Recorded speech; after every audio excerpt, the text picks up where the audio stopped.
bringing it to them all day. You know what's up? Welcome to Birdland. Win or lose, we bringing it to you always. You know what's up? Welcome to Birdland. Orange or black, we rebuild the pack. No matter where we at, you know we coming back. Section 336, we on this, so tune in. You know what's up? Welcome to Birdland. Yeah, welcome to Birdland. You know what's up? Welcome to Birdland.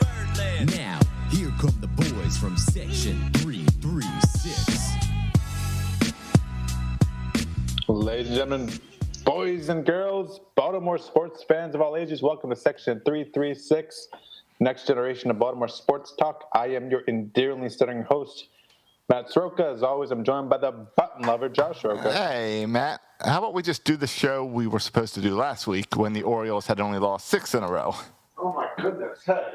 So, you're getting interrupted as soon as the show starts. I'm at my parents' house, and I came in here. I should have said hi to people. I just walked in and set up my laptop and started doing the podcast. Wait, really? You didn't tell people you were doing the podcast there? Well, I told them tonight I was coming over to do the podcast, but then I just walked in and started doing it without greeting people. Yeah, that's a little weird. Hi, Dad. So I just said hi to Dad. I'm doing the podcast, Dad.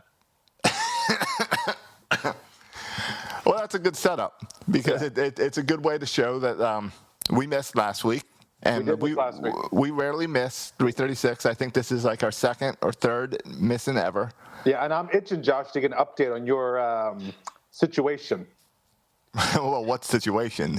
This year is my year of situations. Just the hits keep on coming, huh? I know.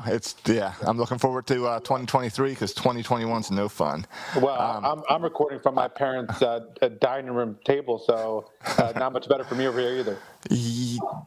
Yeah, but that's still better than last time I was there. I was doing a Zoom conference call from my parents' dining room table. Fair enough.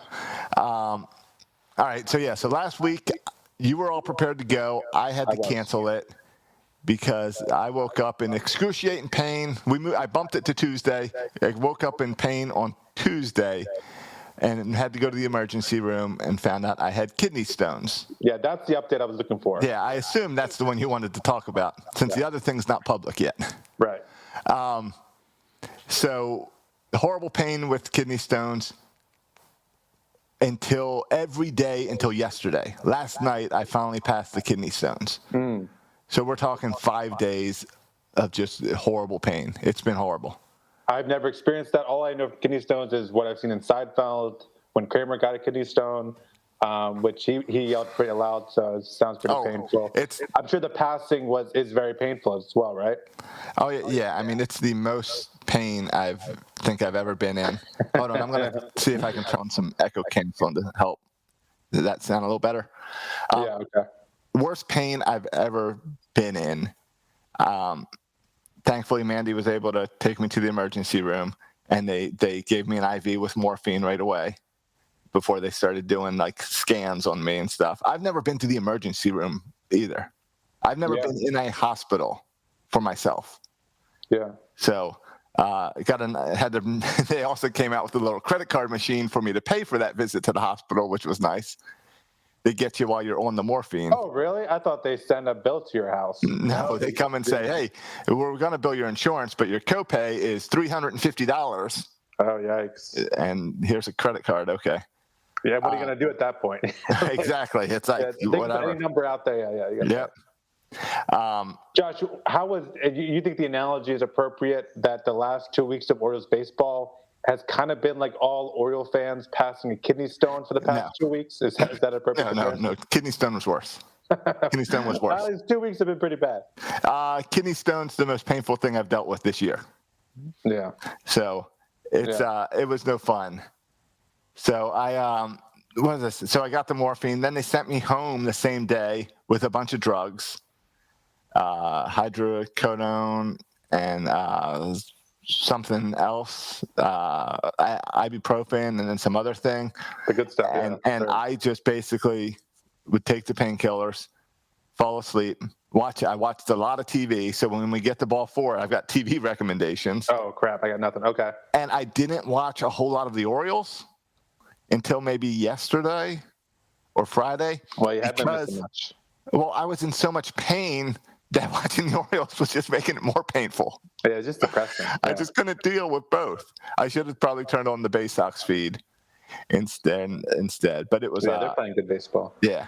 So, but thankfully it passed yesterday, and things have gotten a lot less painful since then. But I will say I did baseball, but for you, good. Right, yeah. I did say I tried to suck it up and be a man, and I texted you on Wednesday because I was like, all right, well I've been in bed all Tuesday, all Wednesday.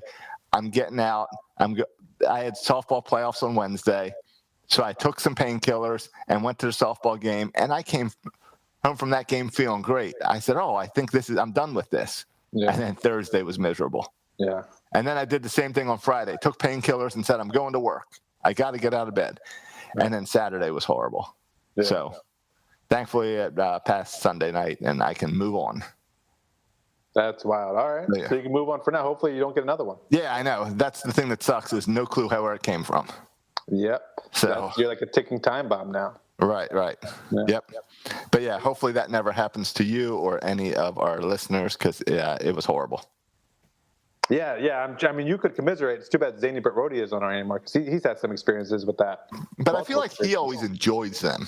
Yeah, he talked a little bit. Well, he enjoys the passing of them. He feels like that is a very pleasant experience. But no, the experience itself of having it is miserable. Right. Because I think they don't encourage you, but I think many people mix alcohol and the painkillers, and that gets them through passing it. But here's another interesting thing.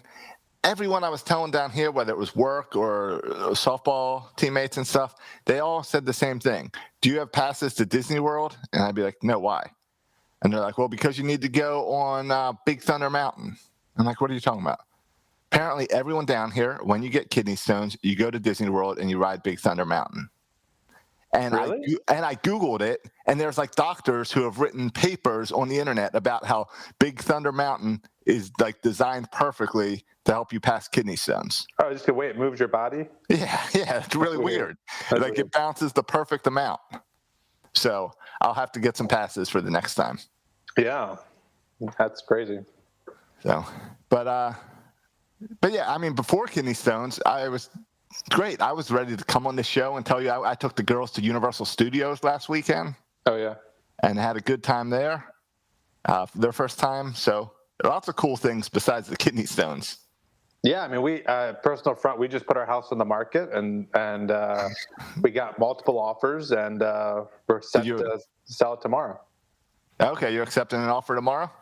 Yeah, we put a deadline because we got multiple offers. So we put a deadline Tuesday. Give us your best offer, and then we're going to take one of them and be done with it. That's awesome. When did it go? Let's go up. Monday, Tuesday? Wednesday.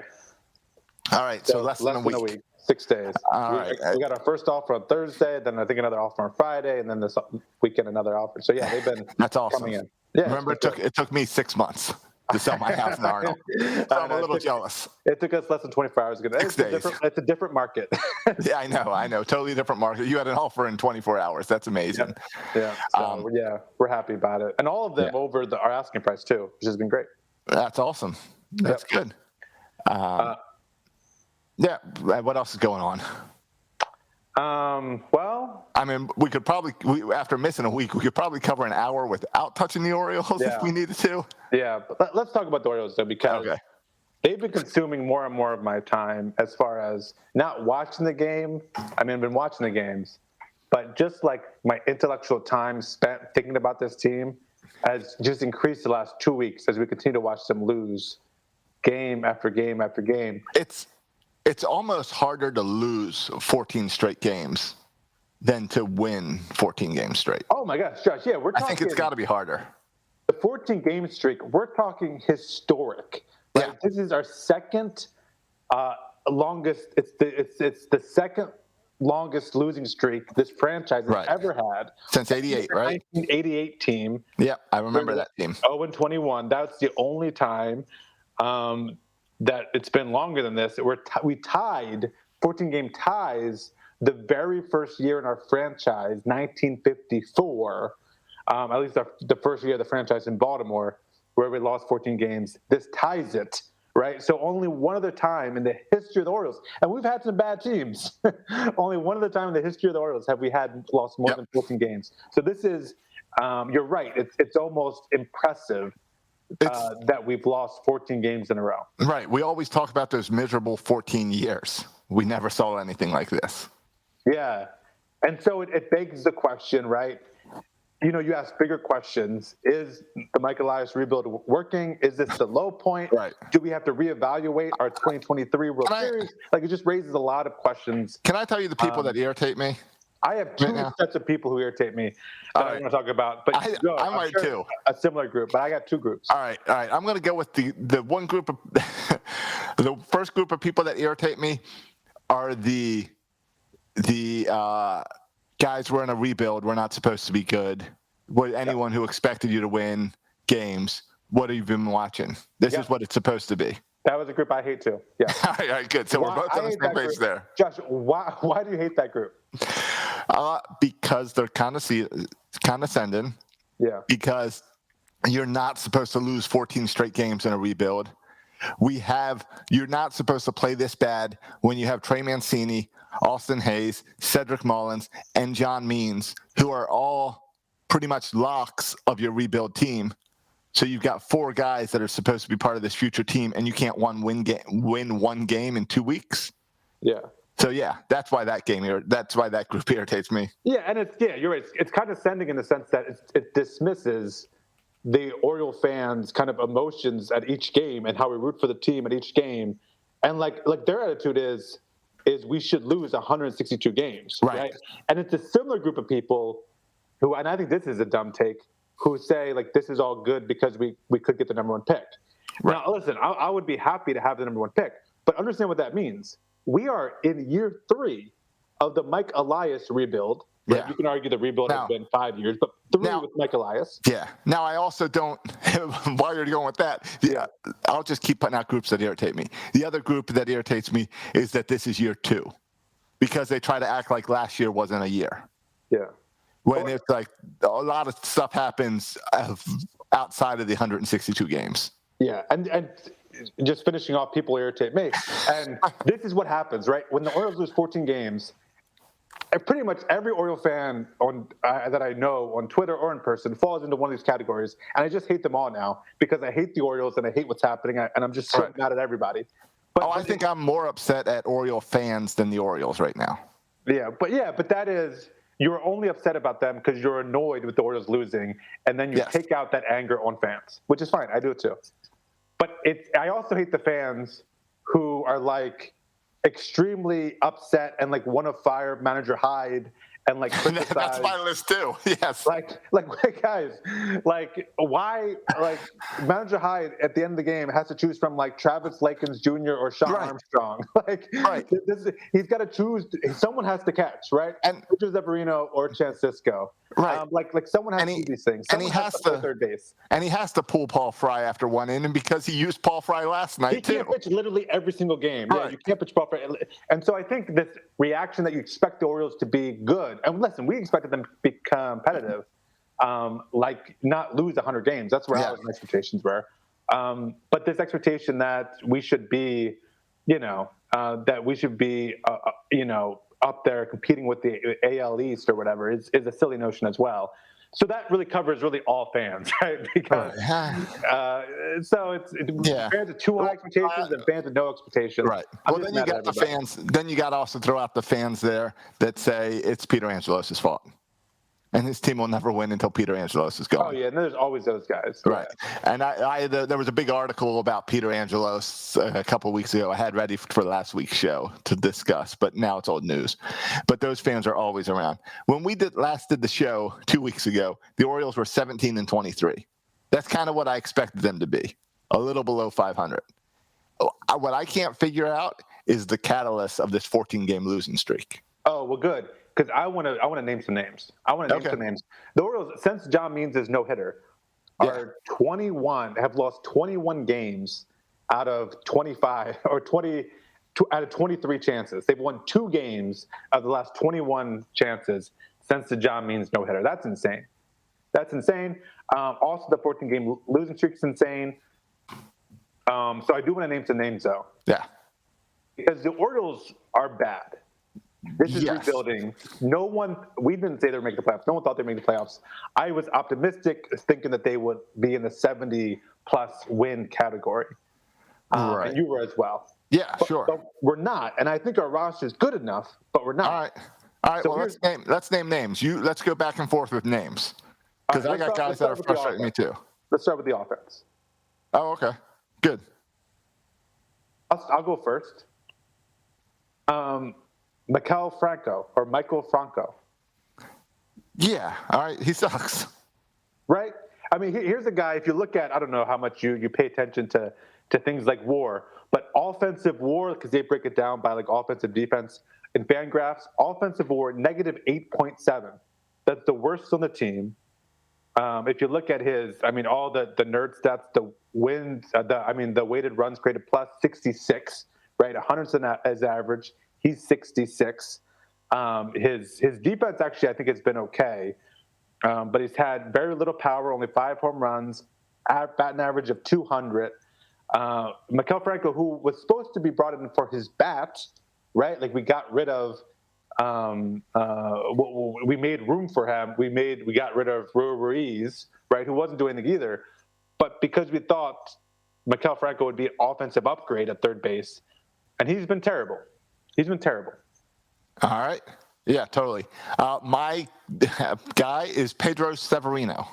Yep. A guy who's supposed to bring some power to this lineup, who has 1 home run this year, only has what is it? Where's it at? I don't see his hits in front of me. He's gotten 5 hits in the last 23 at bats. So no good there. And he can't play defense. He can't block the ball. He's letting too many balls get past him. And even Jim Palmer was getting upset with him in the game yesterday, saying he doesn't put up a target for the pitcher. It seems like the most basic common sense. You hold your glove up for where you want the guy to throw the ball. And Pedro Severino's not doing it. Yep. I've never seen a guy also like drop so many balls that were just like strikes. Like his name is catcher, and he's not very good at catching, which seems to be a problem. And I would group, you can make I put them together, Chance Sisco and Pedro Severino. That has been just an embarrassingly bad duo. They're terrible at pitch framing. They're terrible at or receiving, as the catchers call it. They're terrible at blocking pitches. They're terrible offensively. They give no production, even though manager Hyde still sometimes insists on hitting Pedrocino fourth like he's some kind of cleanup hitter. Right. But no, you're right. The catching position has been a black hole this entire year. And there was some optimism because, at least for half the year last year, Pedro Severino was really good. And Chance Sisco is a former top prospect. And so you thought, between those guys, like maybe we can get some production.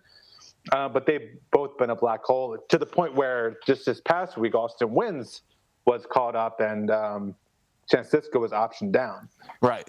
And that's the problem is the state of the catching in this team is the fact that Austin Wynns is your guy. Because we all know you're not going to bring up Adley Rushman because starting his clock won't do you any good right now. But the fact that Austin Wynns, it's basically give us anyone because it's not working here. Yeah, and I know, hey, listen, a lot of energy has been spent by Oriole fans being mad at Chance Sisco and Pedro Severino. And to be honest, in the grand scheme of things, the next guy I want to mention is Ryan Mountcastle. And I am more concerned that Ryan Mountcastle, I know he had a home run today, but he also had a couple strikeouts. I'm more concerned that Ryan Mountcastle has struggled offensively than I am that Pedro Severino and Chance Sisco have struggled offensively, because neither of them are on this team in 2023. Ryan Mountcastle, I think, is a key middle of the lineup bat in 2023. At least that's what the expectation is for Ryan Mountcastle. And so in the grand scheme of things, I know we spent a lot of energy talking about Chance Sisco, Pedro Severino. Ultimately, I think it matters zilch that they struggle this year. Right. They're bad. It is what it is. So you can't trade Pedro Severino. That's too bad. He'll be cut next year anyway. Who cares? But the next guy, Ryan Mountcastle, Josh, the expectations were high. Maybe I'm hoping this is just like a sophomore slump situation, and he'll adjust. But I mean, batting average 255, his weighted runs created plus at 69. again, looking at kind of offensive WAR, Fangraphs have it as negative 7.5. This is supposed to be one of your best offensive weapons. Yeah. His K rate is 32%, one of the highest on the teams, and his walk rate is only 3.8%. Only 4 home runs.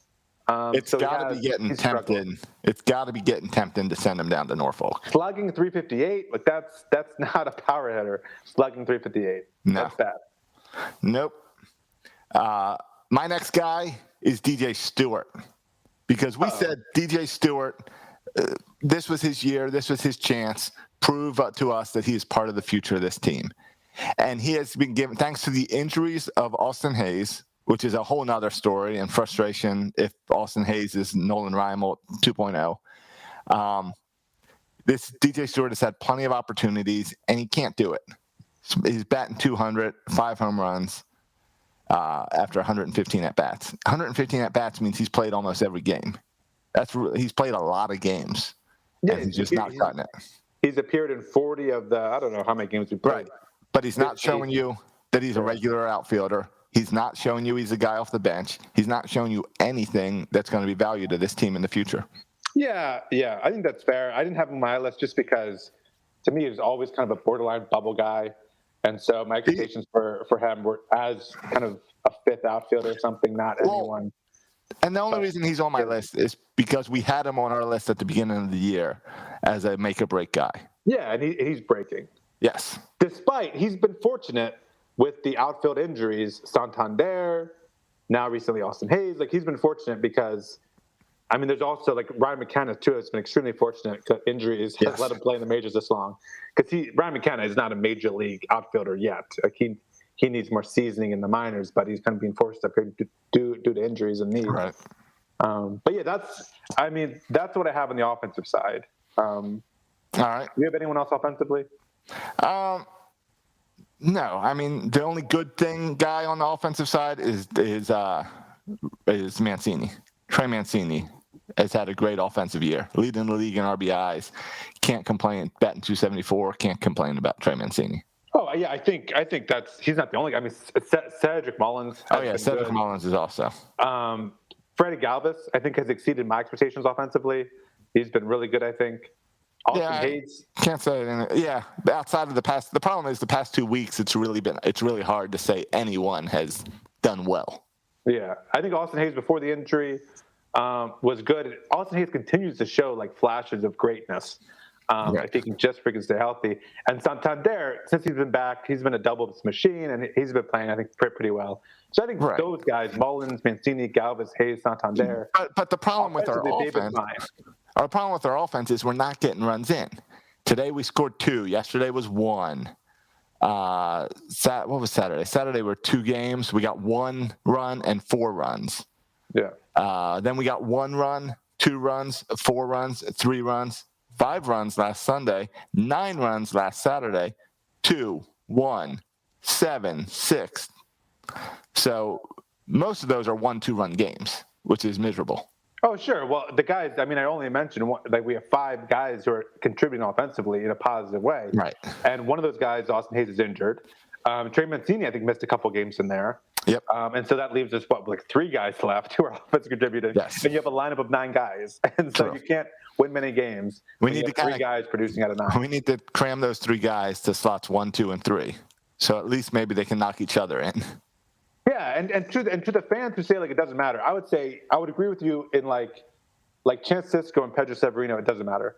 But these other guys struggling matters, right? Yes. If you end up losing 110 games, right? I think we're on the pace now to lose 110 games. I think we're about that pace, 110 games.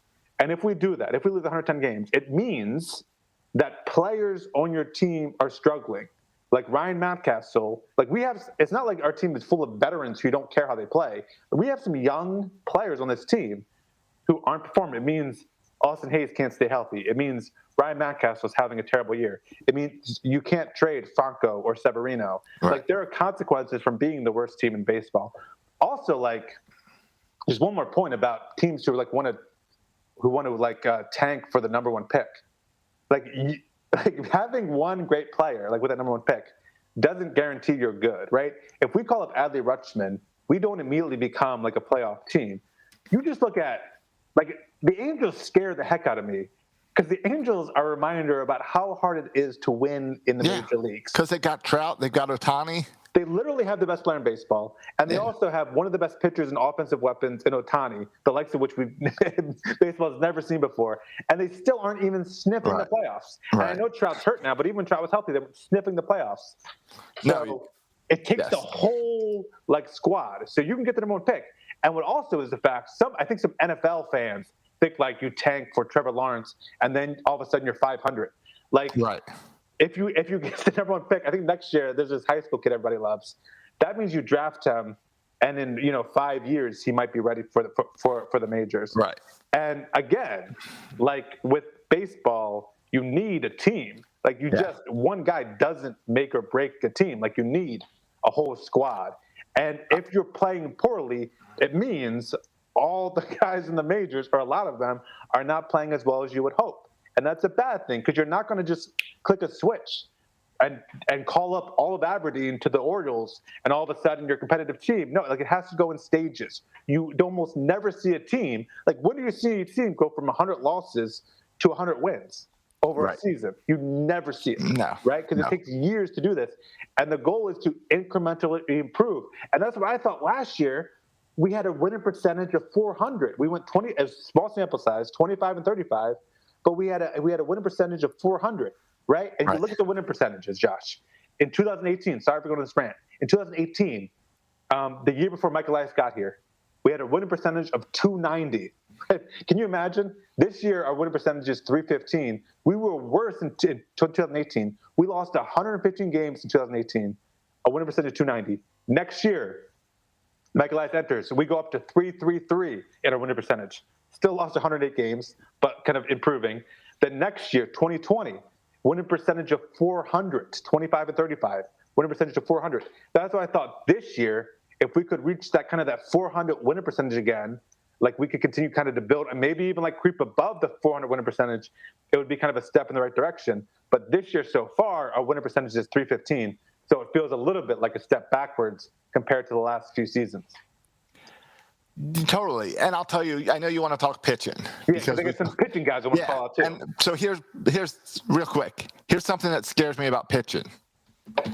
Kevin Gausman being 6-0 with a 1.40 ERA this late into the season. Yeah.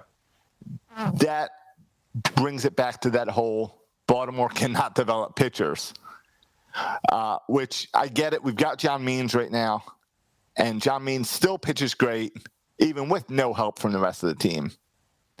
But that's something that scares me and the frustrations. But let's get into your pitching. Well, and I don't know how much of Kevin Gausman is. I think there also is the aspect of a late bloomer where pitchers become better late in the career. Like John Means, right? I don't know if it was a developmental issue with John Means, but he became better. He's now older, right? He was never – he struggled prior to 3 years ago, right? Like he's a late bloomer. I think some of it could be Kevin Gausman as a late bloomer. Josh, how come no one mentions Dylan Bundy's numbers this year? I hear everyone talk about Kevin Gausman. No, I know. No one knows about Dylan Bundy, who has an ERA of 6.5 this year. Of course, and no one brings up Chris Tillman, who's out of the game. I mean, of course, we're only going to bring up the guys who are having great seasons. Yeah, but I don't know how much of that is lack of Orioles development and other stuff. But now there's no issues with Orioles development, right? Like now Orioles development should be on point, right? Kevin Gausman was not the Michael Elias era.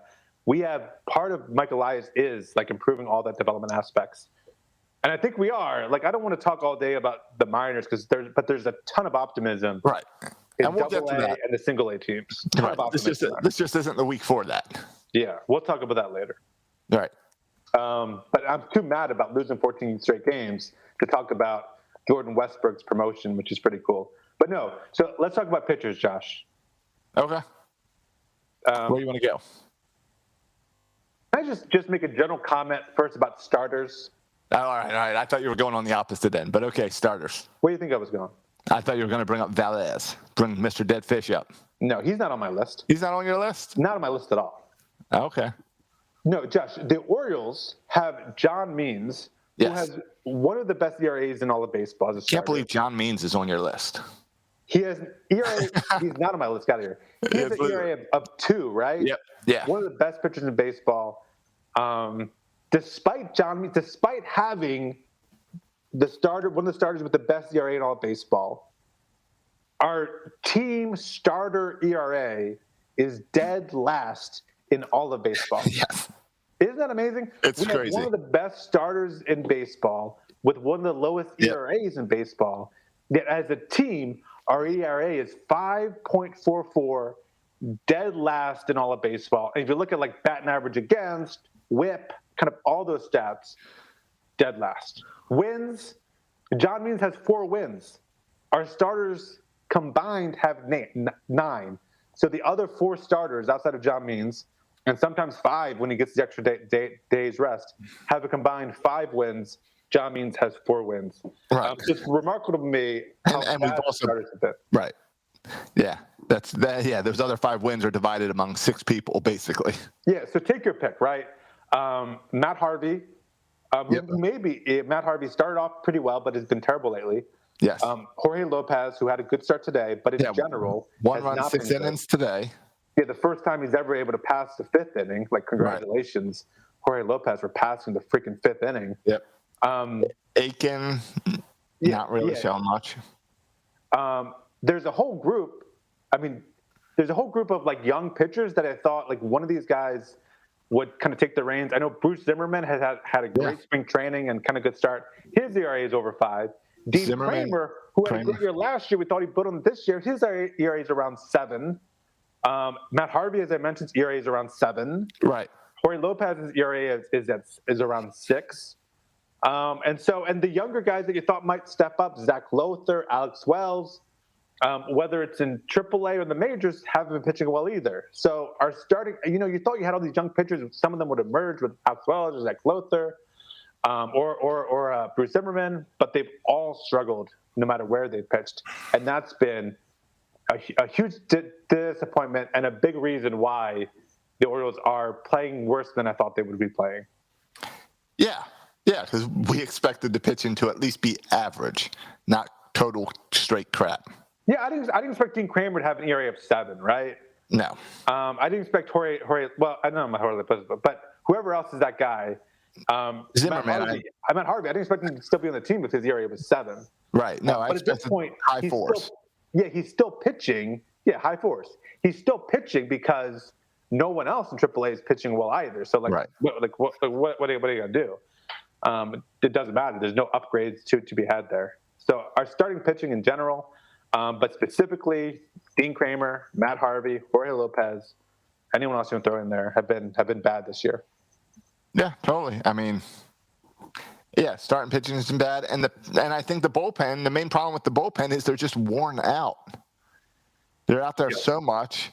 They were looking good, and you've just had to overuse them way more than you expected this year. Yeah, and so if you look at kind of the bullpen, you had a couple guys who I think are pitching really well, right? Guys like Paul Fry has been really good. I think Tanner Scott has been fine. I know he's taking some criticism, but I think he's been fine. But then you have other guys. A little control issues with Tanner Scott, but we knew that. So Tanner Scott hasn't bothered me at all this year. Yeah, I mean, his walk rate is at 18%, which is higher than you'd like it to see. Right. But it's fine. Like, he's still a young pitcher developing. But like some pitchers have been terrible. And by the way, another guy who I think has pitched really well has been Cole Salser, especially as of late. He's been really effective. So I'd like to see more Cole Salser. Joe, I've been happy with outside of that start. Yeah, I mean, the past 2 weeks he's been bad. He's given up. I guess he's been bad, and we see his numbers kind of inflate. So I really don't know who Plutko is. And then like you're forced sometimes to pitch a Sean Armstrong or pitch a Travis Lakins because there's no other option in there. Because like we said, you can't pitch Paul Fry every night, or Cole Salser every night. But yeah, the bullpen got off to a really good start, and lately they've been, we can say, less good. Yeah. And some of it, I don't know. Some of it is to be expected. Like my expectations for Sean Armstrong weren't too high, or Travis Lakins. But yeah, the bullpen as a whole has not been good. Now, I saw Hunter Harvey was at Norfolk a couple of days ago. Yeah, that's encouraging. Yeah, and he was throwing the ball hard, so hopefully that means we do get to see him up here maybe in late June, if not sooner. I think he'll be up here next week. Oh, really? You think that soon? Yeah, I think he's eligible tomorrow to be reinstated. I don't know. Never mind. Yeah, I see right here. He's eligible to be active today. Oh, today. It's just up to the Orioles if they want to give him another appearance in the minors. You know what? Richie Martin was placed on the 60-day DL to free up a 40-man roster spot. So, yeah, that's probably for Hunter Harvey. Yeah. So, okay, maybe Harvey can come back this week, and that's at least something we can get excited for. Yeah. Yeah, it's true. And Hunter Harvey, again, is one of those guys, like, when you talk about, I don't care if we lose every game because we get a first-round pick, or a number one pick. Well, that also means like your players aren't performing. Like guys like Hunter Harvey are hurt and not playing. Like that's part of it. Because if Hunter Harvey was playing and playing well, you would win more games, right? So understand that when you say you're okay with losing every game, you're also okay with players either playing poorly or being hurt and not playing at all. So okay, if you're cool with that, fine. Yeah. How long do you think this losing streak is going to go? I mean, when you're in the middle of a 14-game losing streak, Josh, and I know we talked about this via text, like it feels like you're never going to win again. That's what it feels like, right? Right. You feel, like, especially with Jorge Lopez had a good start today. I mean, I got a feeling like our offense is going to be better. Our offense can't continue to be this bad. But it's not like help's coming, right? There's no savior on the horizon. Rutschman isn't being caught up. Kyle Bradish has been pitching really well, kind of get the call up at AAA. We can maybe later, if we have time, we can talk about some call-ups from AA to AAA and single A to AA. But there's no answer, right? Like there's no I guess Austin Hayes coming back and Hunter Harvey coming back. Like if you get healthy, that might help. But at the same time, this is kind of who we are. Right, and that's the thing is the Twins are not a good team. So we took them to extras today. Yeah. So, we could win tomorrow or Wednesday against the Twins. But then there's a good chance we then lose 14 in a row again. Like, this could happen twice this year, the way this team's playing. Yeah, because when you only have, like we said, one starter who's pitching well, and when you have six guys offensively who are not playing well, right? Like, it's hard to win games with that combination. Yeah. So, who knows? Next Orioles off day is Thursday. That'll be their first scheduled off day since the day before the losing streak broke. So that could be kind of cool if they can lose from off day to off day. Keep it all in. That would be very cool. Hey, I'm trying to get something out of it. No, if you want to talk about good, and there are there's good things happening in the minors. There are it's undeniable. Yes. Our minor league teams are especially below AAA.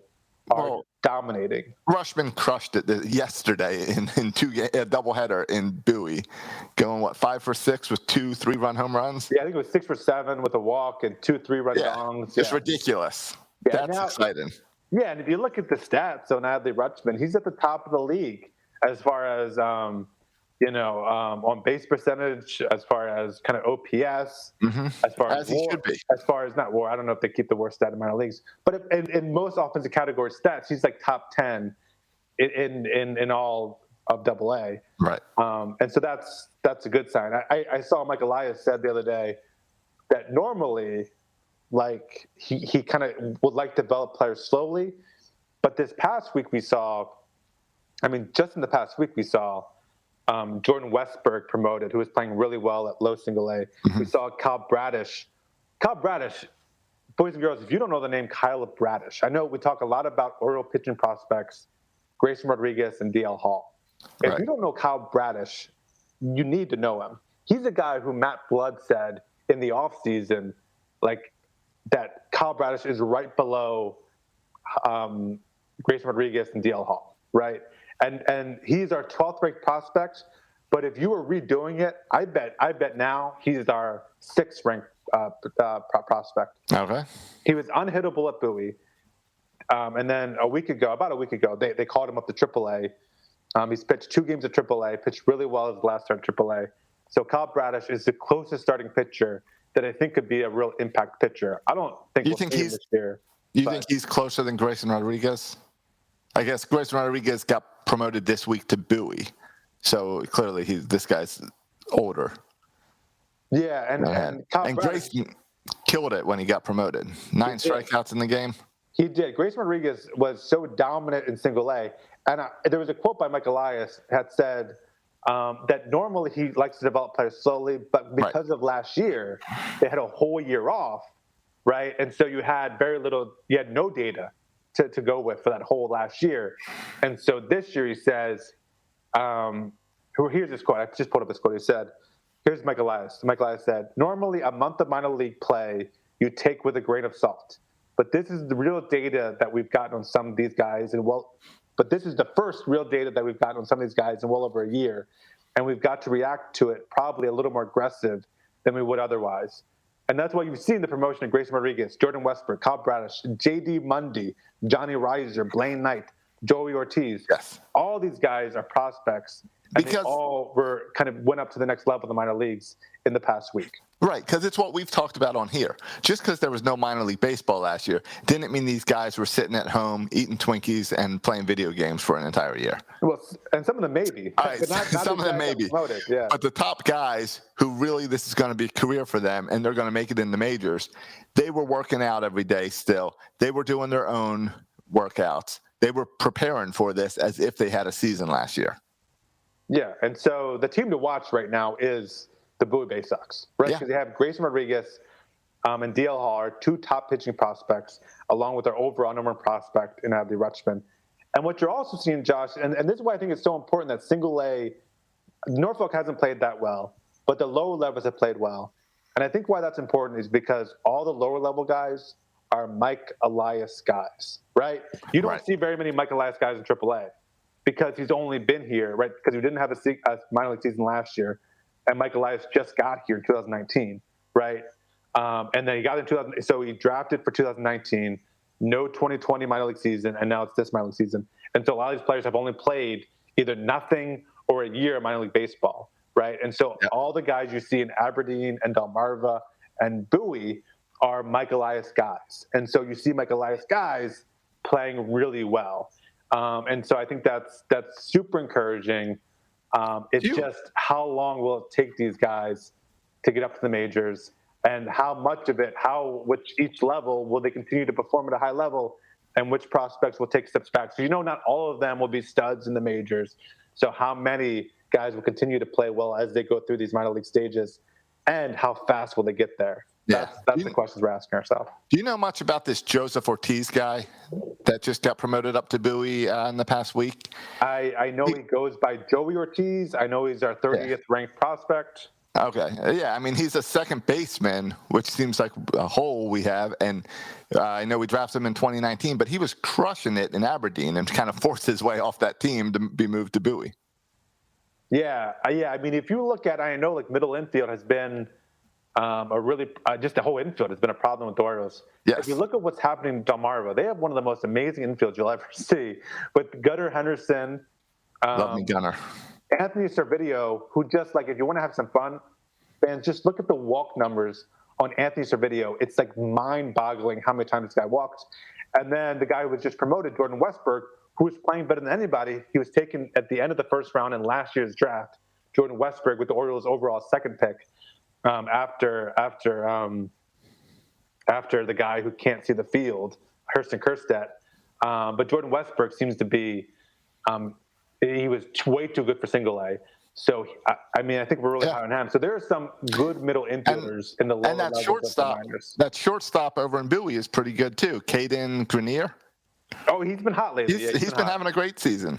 Yeah, he was an old teammate at Morgan State of Adley Rutschman. Yes, and he's been playing well lately. And I think if you were to rank shortstops in an organization, I think it would rank like the 5th or 6th best shortstop in the organization. So I think we have a lot of good middle infield prospects on the way. But again, are they going to be here by 2023? I think I'm not sure. Yeah, I mean, and that's and the question is, how that development works for it all to line up for 2023, like we've been hoping. Yeah. The early promotions early in 2021 and not holding people back for an entire year helps lean towards our goal of 2023. Yeah.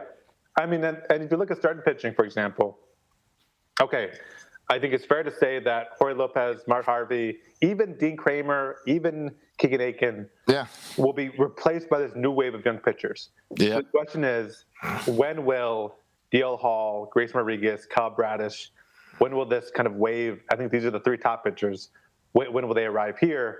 And I don't know, because of the whole pitch limit thing and not having to play the year off, will they hold their innings back this year? And next year, will they put up their innings? So will we not see DL Hall or Grayson Rodriguez until 2023? And then it's kind of their rookie year. Right. And that's the question about this season being so bad. Does it force you to kind of push everything back a year? And does it also then cause you to reevaluate as you're pushing things back a year of maybe I do trade John Means, maybe I do trade Trey Mancini? Yeah, well, I think that John Means is not even worth asking. You don't trade John Means. Too many years left. But I think the Trey Mancini, we need to dedicate not this show because we need like in a half hour at least, maybe a whole episode, to lay out the pros and cons of trading Trey Mancini. Because here's what the wrong answer is, and I think you're an idiot if you think this. That the answer is easy and obvious, right? If you say it's easy and obvious to trade Mancini, I think you're wrong. If you think it's easy and obvious to keep Trey Mancini, I think you're wrong. I think it's a really tough decision. Yeah, and I think the cancer story makes it even harder. I think there's a million reasons why it's a hard decision. All right. It's not easy. So let's because this is also an issue where, with most things, opinions, I know where I stand. I honestly ask me, depending on the day, I'll give you a different answer about the Trey Mancini to trade or not trade. So we need a future episodes to lay out. I mean, let's bring out the jelly beans. Put a jelly bean for, a jelly bean against, and let's see where the scales kind of weigh on if we should trade or not trade Trey Mancini. All right, if we can't get to that next week, that might have to be like we squeeze a bonus short episode in where we just discuss Trey Mancini. Yeah. And weigh him out. And one day we need also to have, and I don't want this just to turn into show ideas, but like you think about the Manny Machado trade now. Reevaluate. Using Diaz can't stay healthy. All right, here's the deal. Kramer is not good at pitching. Zach Pop is playing for Miami. Here's the deal. Right before the trade deadline this year is when you and I are going on vacation together. Yeah. In July, end of July. That'll be a great time for us to put together an extra show focused on that. Yeah, to look at both the Dan Duquette and Mike Elias trades. Like, all the trades starting kind of with Manny Machado, where we kind of blew up the team, looking kind of at all those trades, what has worked, what has not worked. I think we're not going to go back to horrible trades 20 years ago. Yeah. We're not going back to Glenn Davis. We're not going back to Eric Bedard. We're going to look at the trades from Duquette to now. Hold on. Do you want to do it? Do you want to start it at the Duquette transition, or do you want to go back to even the stuff Duquette traded in order to try to push us over the line in those fun years? No, I think it's appropriate to look at when the rebuild started, when he blew up the team, and we can look at the trades. So basically, that last year of Dan Duquette, that trade deadline with Machado gone. 2018, I think that was the year. Yeah, let's look at that year. All right, that year on. All right, I'm making a note, and hopefully we remember to do that by the end of July. That'd be a fun episode to do. Well, I don't know if it'd be fun, but it'd be interesting. Yeah, it'd be interesting, and a link to this current team is we saw the debut this week of Tyler Nevin, who I believe came back from the Rockies. Maybe I'm going to mess this up in the Michael Givens trade. Is that right? Yeah, because he was the guy that when I went and saw the Tide, he was playing right field, and I asked you who this guy is. Yeah. Because I never heard of him as an outfield prospect. Yeah, and he was more, I think he's listed as a first baseman, third baseman thing, but and he was up here, I think, it was good to see him make his debut, but I think he also was up here as much as anything because of injuries and not having any of the bodies. Yeah. But it's still good to see him make his debut, and this was like, I think we'll see more and more of the Mike Elias guys make their appearance in the majors, and he was one of them. Yeah, I mean, that's how it goes. I was kind of surprised. It seemed like a perfect opportunity to bring up Ryan Ripken, who's been playing pretty good down in Norfolk. But I think they're probably saving that for a homestand. Sell a few extra tickets. You think anyone's extra is coming to see Ryan Ripken? It was fun to see Ryan Ripken in person. So, yeah, I'll say yes. Just because we all remember the little kid on 21-31. Yeah. I mean, and on the one hand, like, he's not playing that well, but yes. and he's not a top prospect. But if you're bringing up Stevie Wilkerson and Austin Wynn. Colin Evans. Yes. Okay, fine. McKenna. All right. Plus, here's the other reason you bring him up for a homestand. His dad will come to the game. And want anything you do to affiliate his dad with the Orioles. They want to do anything. Well, just for that moment of showing him on the Jumbotron, that Sports Center moment of Ryan Ripken taking his first at bat with Cal there. I think Sports Center's still on TV. But the Twitter moment, Snapchat moment, or what's the thing called? TikTok. Yeah. Just to put that moment on TikTok, that's all that's about. Well, I mean, I think Cal Ripken would be an upgrade at third base right now, even at the age of 50 or whatever he is, 60. At this point, Jim Palmer might want to start trying that comeback again. I know it didn't work in the 90s. I know it didn't work in the 90s for you, but it was watching crap like the '88 Orioles that motivated you, or I'm sure you were motivated yesterday as well. Yeah, it's just been really bad. And I know help's on the way, but no help's on the way this year. So yeah, it's just and you look at again. That win percentage right now, we're on pace for 110 losses, a win percentage of .315, and that feels like 110 losses feels like we're not making steps in the right direction. Like that, if that's true, if we continue playing this poorly, it's going to make me reevaluate 2023 as not our World Series year, but I guess our first competitive year. That's how I'm just depressed about. The results, because the result it does, like, you're not going to go, like I said before, from a 110 loss team to a 90-win team overnight. Right. So it's depressing because, and now maybe the second half, Ryan McAllister will play better. You'll get someone else at third. You'll promote someone we'll find some starting pitchers from AAA or AA, and the starting pitching will get better. But right now, and you talk about the trade deadline. We talked about Trey Mancini. Like, who else are you going to trade? Paul Fry, maybe. There's not a lot of trade candidates on this team. No, they're not playing well enough. People playing well, like maybe a Freddie Galvis, but there's not a lot of trade candidates on this team. Right. So you're not going to be able to chance to get your minors are not going to get better. So that's another result of losing all these games in a row, right? It means your current players aren't playing well. No one's traded for Hunter Harvey. No one's traded for Jorge Lopez. No one's trading for Michael Franco. No one's trading for these guys because they're not playing well. No one's traded for Severino. And so your team in that way doesn't get better as well. So all those people say it's okay to lose every game. Again, you're not thinking about the big picture here. Yep. And it's demoralizing for the fan base. Tomorrow, games open up. Are we past that, Josh? I guess. Demoralized? Well, I think it's demoralizing. We already lost all the bandwagon fans years ago. But you see your most diehard fans. It's tough to watch for diehard fans to get through this. The park opens up to full occupancy tomorrow.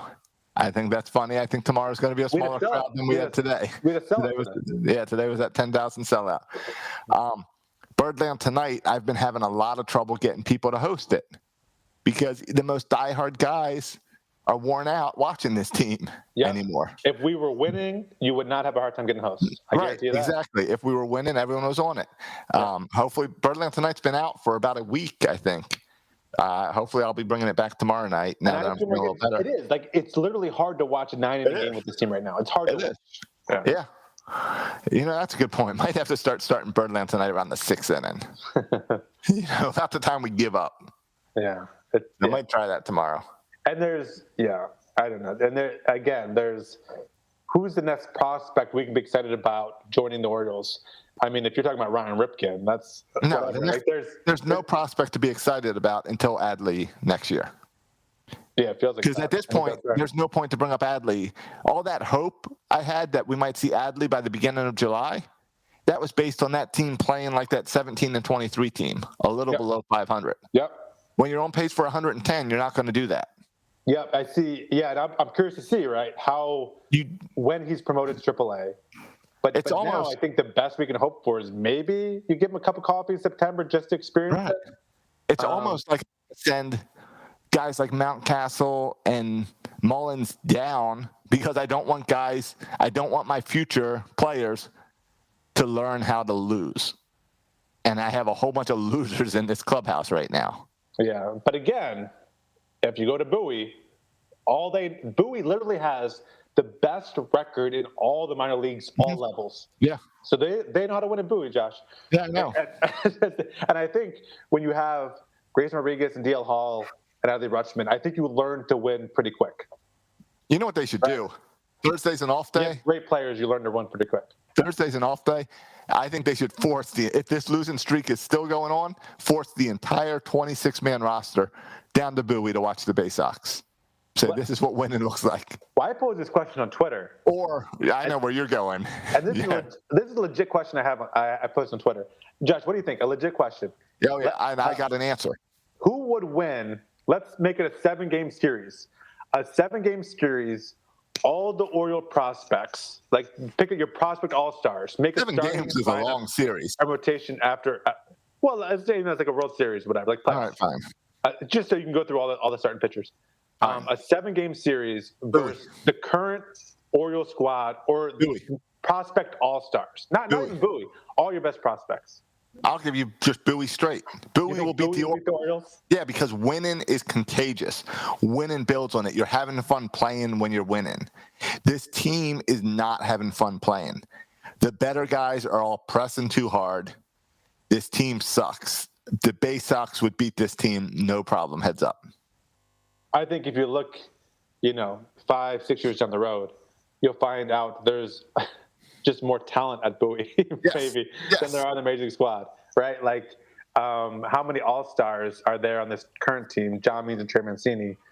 I think you could argue there might be more than 2 All-Stars right now playing at Bowie who will go on to have be perennial All-Stars when they get to the majors. And so yeah, I think it would be I would put my money on. I don't know about Bowie, but definitely the prospects. I mean, look at starting rotation. How do you think this Oriole team would go up against Grayson Rodriguez? I'm guessing Grayson Rodriguez would still get his 9 strikeouts against these Orioles. Oh yeah, he'll get his 9 strikeouts. And then you got DL Hall starting game 2. I like my chances with DL Hall as well. Exactly. And then I don't know who you start, Bauman or whoever else is at Bowie. But doesn't matter. You said 7 games. I also like Adley Rutschman's chances against Jorge Lopez. Like I'm putting my money in that matchup. Bruce Zimmerman versus Adley Rutschman. Well, and I'm putting my money on Adley Rutschman. Right.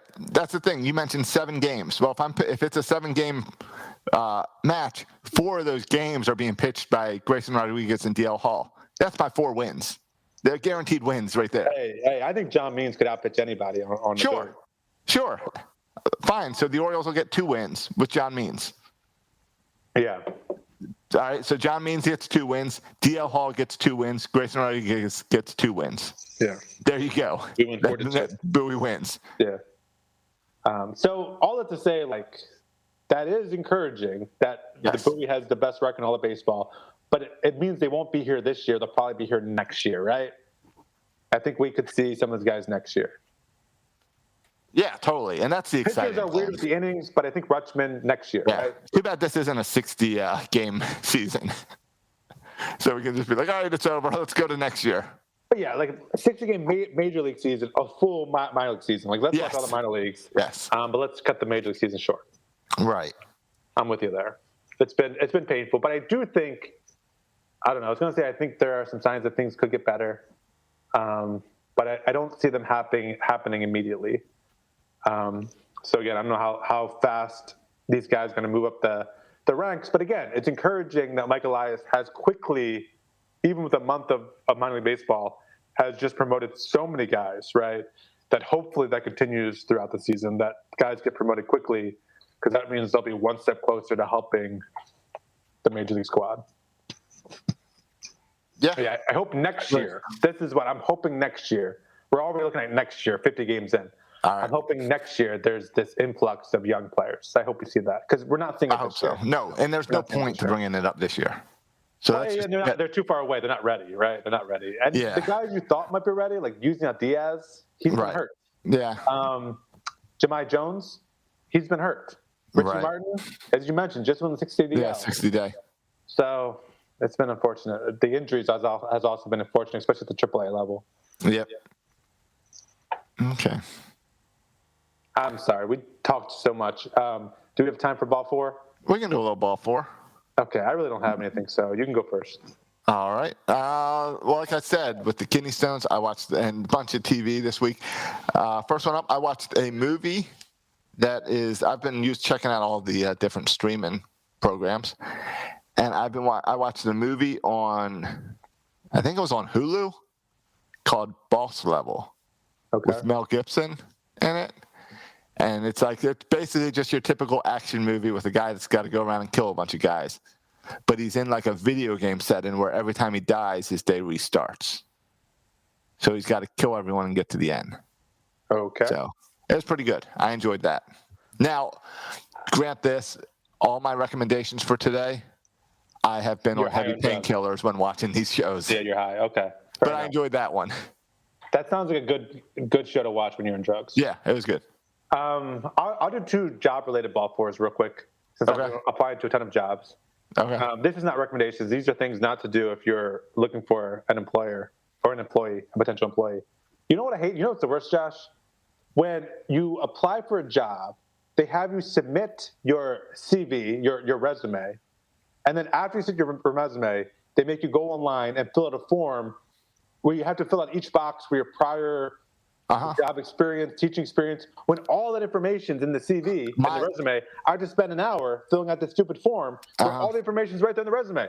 Yeah, my company does that. It's irritating. It's so obnoxious. Yeah. So many extra steps. It makes me not even want to apply to the job. And so many jobs are like that. No, my company makes you do that too. Why?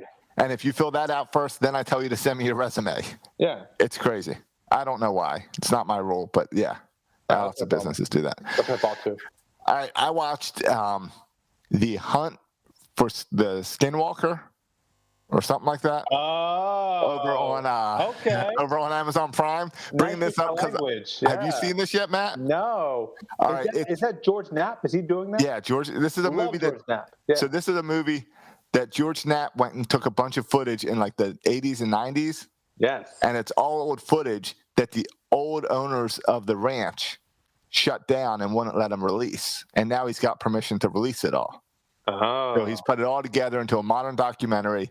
It's all about Skinwalker Ranch and the weird UFO stuff going on there. Yeah. And that's on Amazon Prime, and it's a free movie. Oh, so go check that out. I will check that one out. That's why I squeezed that one in there for you. Yeah, I love George Knapp's voice. I'm all over that. I'll stick with jobs. Here's the other thing I hate. No one, and you know I've complained on here, I think, about the salary for professors. Yes. No one will tell you though I shout out to Lee McRae, who told me before I interviewed, here's the salary if you still want to continue. No one else tells me. I sat through a job interview the other day, sat through the entire interview, got to the end, they asked, do you have any questions? I said, yes. How much do you pay? Right? No one wants to tell you the salary. What, are they going to hire me and then tell me what the salary is? Like, tell me what the freaking salary is. But I think that's most jobs. I've done lots of job interviews where I don't get the job salary until I get offered the job. Yeah, isn't that kind of dumb though? Like, shouldn't that be part of the process? I'll tell you, I haven't searched for a job in a while, but I do remember searching for jobs, and I'd always be irritated that like some jobs would say a range and others would not.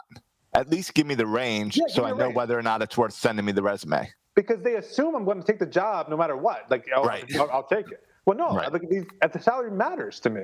Yeah. Yeah. And so I had to ask. Now you're applying. And then once they told me the answer, I realized why they didn't tell me. Right. Now you're applying at a bunch of different states. Yeah. From the state of Maryland. Yes. So are you doing the little adjustments for like how far your money goes in that state versus Maryland? Yes. Because like I took a pay decrease to move to Florida, but I have more free cash living in Florida. Yes, and a lot of these little universities are in these little small podunk towns. Oh, so they make sure to tell you that. Yes, and they told me the salary. They said here's the salary, but let's have a conversation about housing and cost of living. I was like, all right, fine. Yes, yeah, and that's what happened to me in Florida, and it's true. Yeah, I took the decrease, but I have more money in my bank account. Yep. So. Yep. All right, your ball 4? Well, I did my ball 4. I can throw another one out there. Oh no! Like I said, I watched a whole lot of TV. I also watched a show called Panic, which is a new show on Amazon Prime. I saw that advertised. Yeah, they've been advertising it like a ton. Yeah. And it was pretty good. I enjoyed it. 10 episodes about like teenagers in a small podunk town. Yeah, I'm not watching that, but I will watch. watch it. I know. That's why I put in Skinwalker Ranch instead of Panic, because I knew you'd watch that. I've also been watching Jurassic World Camp Crustacean, which, if you're a Jurassic Park fan, is pretty good. It's a cartoon on the Netflix app, and I've been watching that with Camden together. We've been going through the 3 seasons of that together because it's a kid's show, but apparently it's in the whole canon of Jurassic Park. I think that's smart, right? You get kids hooked at a young age into the franchise, whatever it is. I think that's smart to do. And well, you see that all the time where they're taking a franchise that the parents like and trying to hook the kids in. Yeah. Exactly. Yeah, it's smart. So. It's just like what the Orioles are doing with the minor leagues, getting you hooked. Right, I wish. And then you'll fall in love with these guys when they get to the majors. Right, the baby birds. Yeah, I know. I'm pumped to take. I haven't been yet. Top of my party list this summer once school ends. Party number 1. I was going to go Friday, but then it rained all day.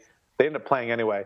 But taking my son to a Blue Bay Sox game, and then Delmarva, and then Aberdeen, we're hitting them all 3. That's awesome. That's goal number 1. Maybe Norfolk. We'll see. I don't really care that much about Norfolk, but the other 2. I already saw Norfolk. Yeah. I don't think I'll see Bowie or Delmarva this year. Yeah, I will. So. All right. Ready to get out of here? Let's go. All right, boys and girls, thanks for listening. Send us a review on iTunes. We appreciate 5 stars. Write a nice note. You can also support the show, section336.com. Support. Yeah, click on that. You can support us, $3.36 a month. Helps out a whole lot. Yeah, keep the show running every single week, unless Josh has a kidney stone that week. And then you can also follow us on Facebook and Instagram and Twitter. You can follow me on Twitter at section336. You can follow Josh on Twitter at Josh Roca. Thanks for listening, boys and girls. And as always, go O's, and go Bay Sox, and go Ironbirds, and go Shorebirds. Oh, go Tigers.